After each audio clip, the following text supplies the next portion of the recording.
What's up, everyone? Welcome back to my new YouTube channel, Tie-Dye Tanks.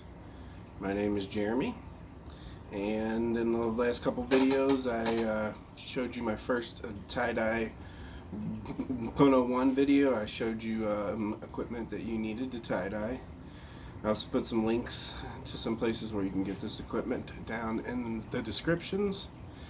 And then I put out a introduction to my tanks, and in that video I showed you this tank, which will be my background for my new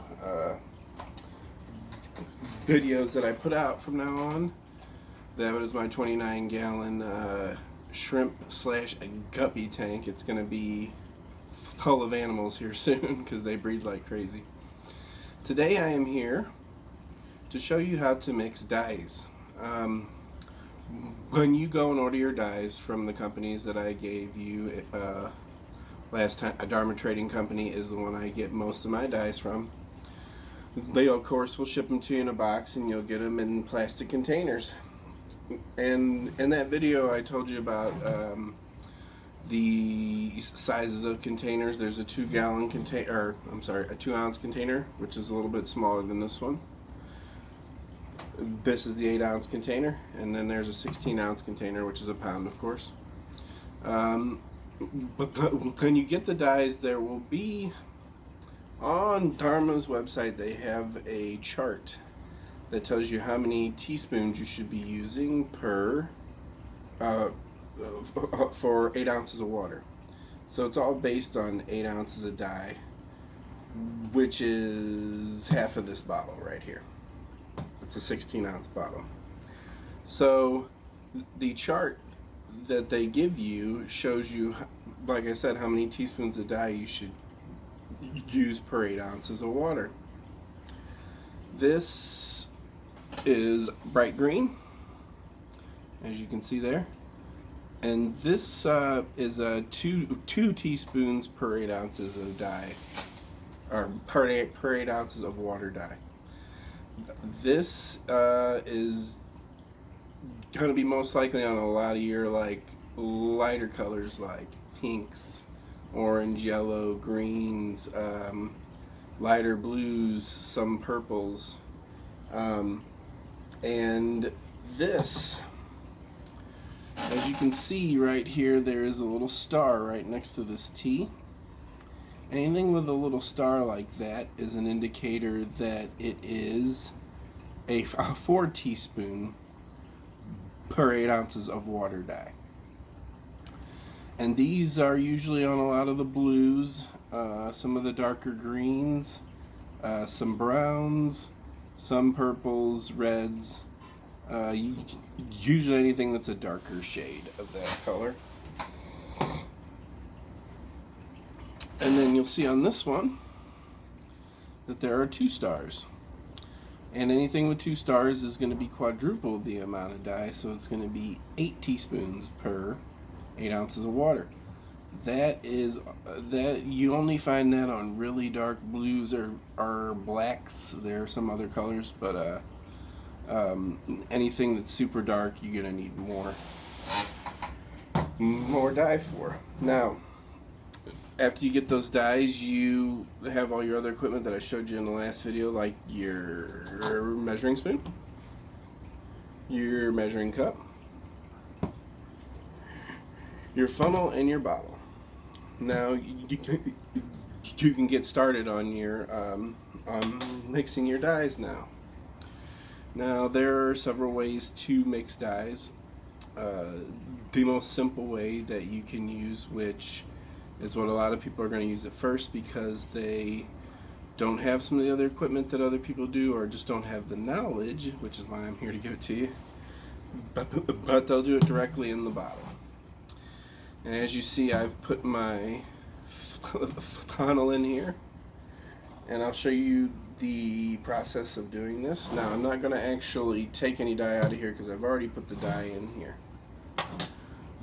The most important thing you need to do before you mix dyes is to put on some kind of protective mask. This is a 3M regulator. You can use any kind of cloth mask, anything that's going to stop finer particles, because if you breathe it in, you can over time form allergies. Some people may get the COPD depending on what kind of lungs you already have. It's just not very good advice to breathe in the powder. It's very toxic in the powder form. Now, after I would put that on, I would go ahead, open up my dye, and get a pretty much level spoon of dye. Add 2 of those, and I didn't actually add the dye, it's not in there. Add 2 of those, 1, 2, to my bottle. Close up my dye and put it to the side so you don't spill anything in it or spill it. Sometimes you'll have to knock down the dye if the dye's in the funnel, stuck in the funnel. If you use a wider mouth funnel, it'll be perfect. After all of your dye is down in the bottom, you can see it down there kind of. You will take your 1 cup of water that I've already pre-measured, and you'll pour it in.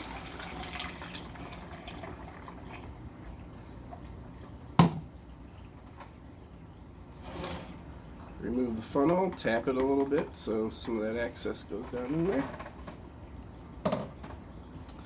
And put the top back on the dye bottle. And then, like I said, the most simple method would be to shake the bottle. Now, on some dyes you're going to notice that you'll still have sediment at the bottom. That's why I always suggest, if you're doing this method, you need to let your bottle sit for an hour or 2 after you put the dye and the water in it, because this sediment over time will break up and dissolve into the water, and then you can shake it and it'll all be gone from the bottom and it will be mixed into the dye. So that's the first method. That's the easiest method. Now, some people will tell you that you need to use like chemicals like urea and other things like that. I never use any of those chemicals, just because of the simple fact that I don't live in an arid region. If you live in an arid area like Arizona, California, something like that, you probably want to use urea, because it's meant to keep the shirt wet for longer, and that's what makes your batching of your shirt better, more efficient. So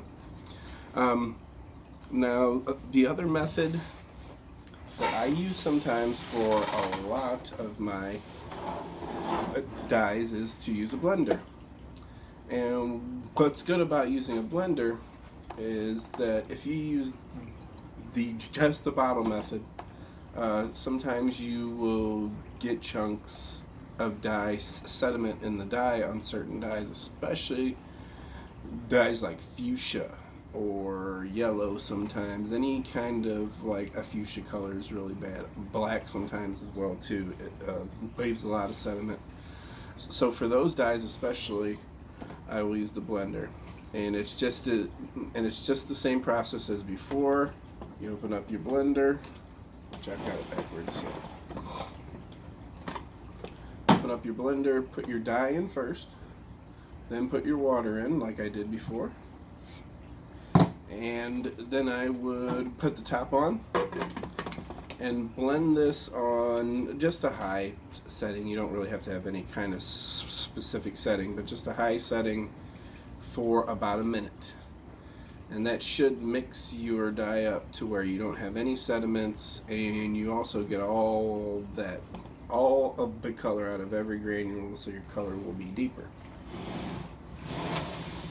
Now, just a tip, if you do that, you can't use that blender for anything else in the house ever. It will now be your tie-dye mixing blender for the rest of its existence. Now, some people, this is just an example, it's just a container that I have. Some people will take their dye, put it into a container, add the water, and then take a whisk and hand whisk their dyes to mix them. This is the old school, I guess you would say, way to do it. that a lot of dyers were doing at first. Then people learn how to use the blender, and a lot of them use the blender now because it's a lot easier. It will mix it just as well. I don't suggest that you use this method because it's the messiest method and it's a lot of manual labor. I would invest in buying a blender if you're going to mix dyes up, because blenders are magical when it comes to that. And if you want to get a container and get one of those hand mixer blenders, you could even do that. Now my last tip about mixing dyes is, well, is one, always be safe and always wear your protective equipment. Gloves if you don't want to get your hands dirty, your mask to prevent you from inhaling the powder. But I also want to state how I think that mixing smaller batches of dye will get you better results in color and give you less waste than mixing up huge batches of dye like some people do. And I know the people that do this have a lot of dyes to do, so that's why they do it. They mix like a gallon of dye at a time. I don't do that. I mix 16 ounces maximum at a time on some colors. On other colors, 8 ounces. The reason why I do this is because I always know that I have a fresher dye that I'm using if I go and pick it up to dye a shirt one day. Say I'm only doing a couple shirts or something like that one day, and I don't want to mix up a lot of dye, so I'm like, oh, I need to use what I got left. I know that dye is going to be ready to go, and I know it's not going to be old and not have the color that I want, so that's why I always mix smaller batches. You can do whatever you want. If you're going to mix larger batches, make sure you do the math and do the math right, because if you put in too little dye, you can screw your colors up. If you put in too much dye, you're just wasting money, and that's something you don't want to do, especially if you make tie-dye for a living or if you make it for money in any way. I wanted to tell you all that in the next couple days I will be putting out another video, another one in the Tie-Dye 101 series. This one will be about how to prep your shirts for dyeing. I will be showing you my washing machine because that's a vital, important part of at least my process for soaking and spinning out my shirts. I'll tell you a couple of my tricks in that process. If you like this video, of course, give it a like. If you'd like to see more videos, especially tie-dye tutorials and reveals in the future, subscribe, and I will see you all in just another day or two. Have fun and keep dyeing the right kind of dyeing.